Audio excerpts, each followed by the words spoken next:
Hi guys, I'm back with another installment of Judy Moody, Mood Martian. I recorded one a couple of days ago and then figured out that the volume for my microphone on the other speaker wasn't working, or on the other computer wasn't working, so I'm going to try again.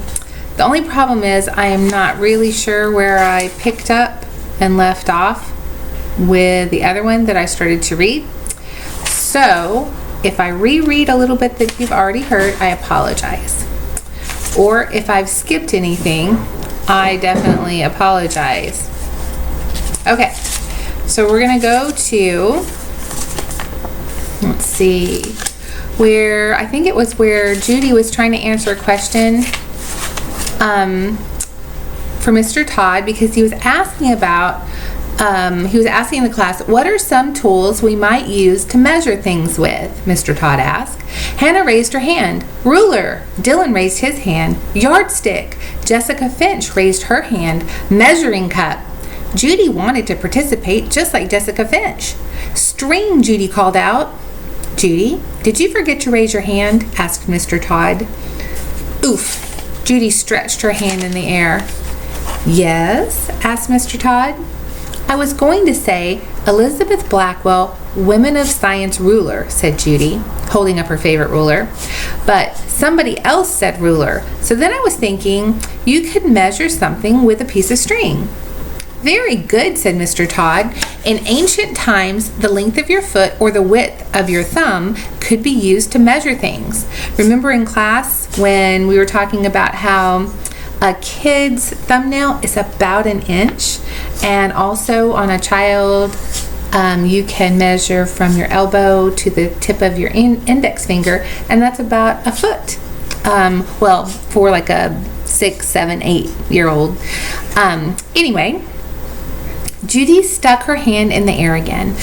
Mr. Todd, she started with her hand still raised, did you know that the longest guitar is 38 feet and 2 inches? It says so right here on my yardstick of bubblegum box. Thank you, Judy. That's very interesting. Then he rolled the chalk in his hands. But let's try not to interrupt. I raised my hand, said Judy. That's a good start, but please wait to be called on. Mr. Todd held up a jar of something that looked like rice. He wrote on the board, 1 inch equals 3 grains of barley. Judy raised her hand again. Mr. Todd peered over his glasses. Yes, Judy? The longest grain of rice is 8.5 millimeters. I'm pretty sure, she said. She's just like interrupting chicken from that book, said Brody. Judy's face got hot. Her ears turned as red as a turtle, a red-eared slider, that is. Let's all work on not interrupting, Brody, said Mr. Todd. He turned back to the board. In Old England, the king made a rule that if you took 3 grains of barley and put them end to end, that made an inch. Judy could not help thinking about the world's longest roller coaster and the world's longest mustache. She could not help thinking about the world's longest sandcastle and the world's longest banana split. She could not help wondering if the yardstick of bubblegum was the world's longest piece of bubblegum. Judy shivered. She felt a chill. Probably the cold wind blowing in from the back of the room. Antarctica. Snotsickles. Judy sat on her hands. She did not want to be an interrupting chicken, and she did not want to take a zip, a trip, or a skidoo to the land of snow and ice where her only friends would be nematodes. At last, Class 3T got up and out of their seats. They scribbled estimates in their journals. They measured the room in human feet.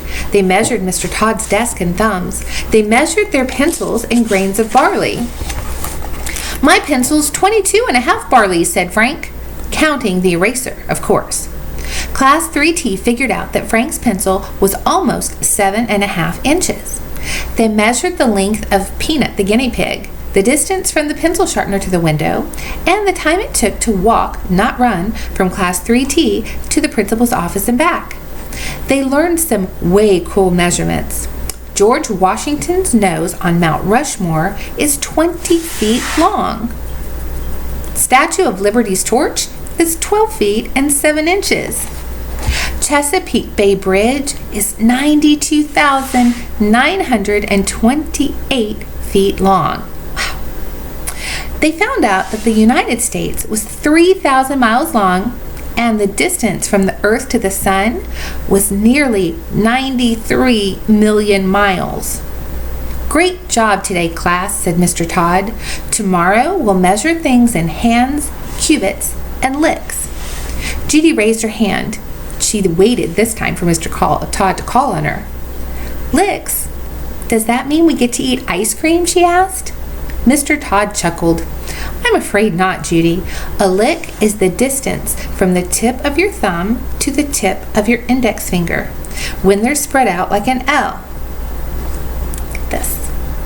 That's a lick. Judy's pencil was 2 1/4 licks. Her Women of Science ruler was 4 licks. Her yardstick of bubblegum box was 12 licks.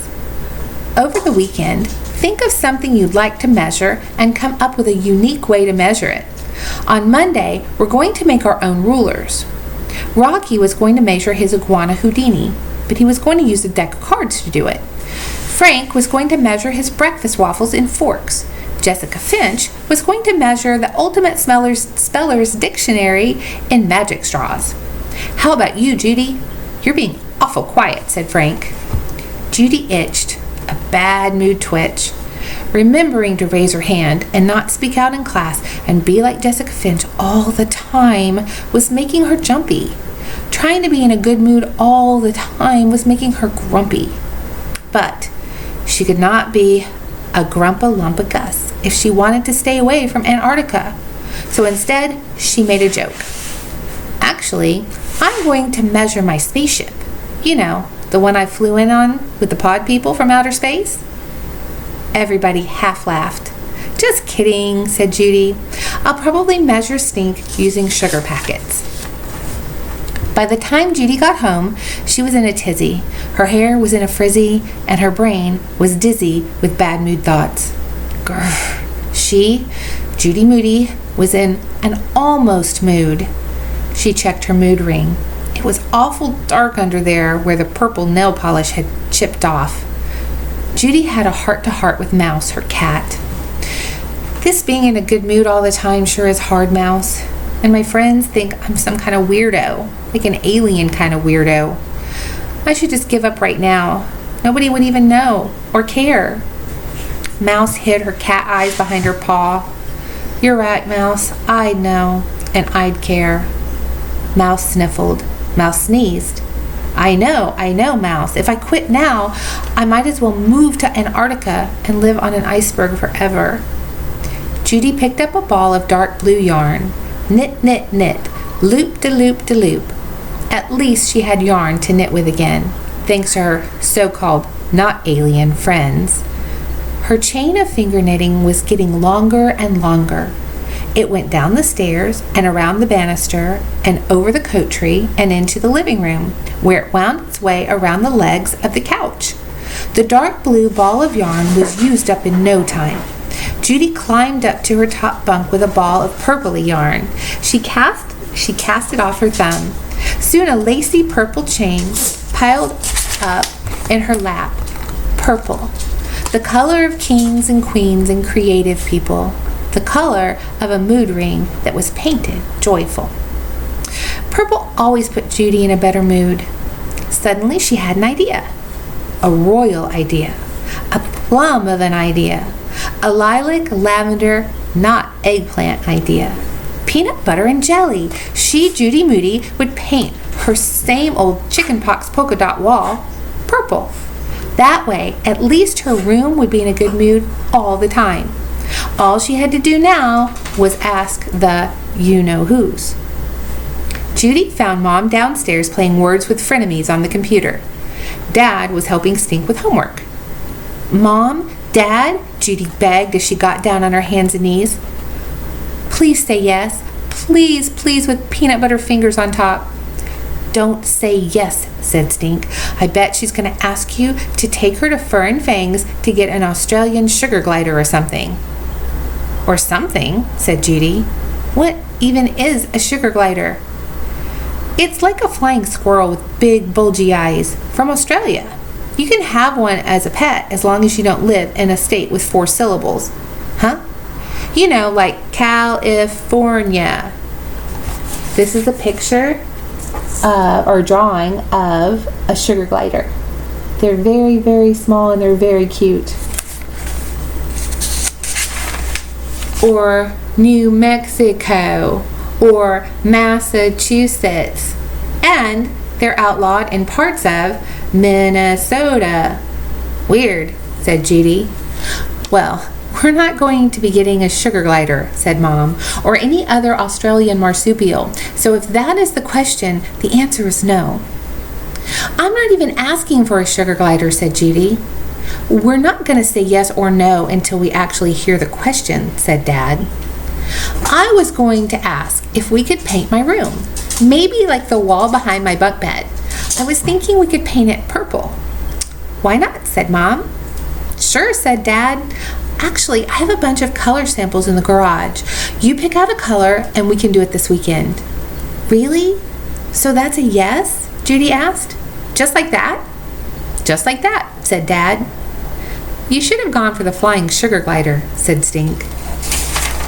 Okay, and that brings us now to our next chapter that we will read, or I will read sometime in the very, very near future now that I have the microphone thing worked out. And I hope you enjoyed it.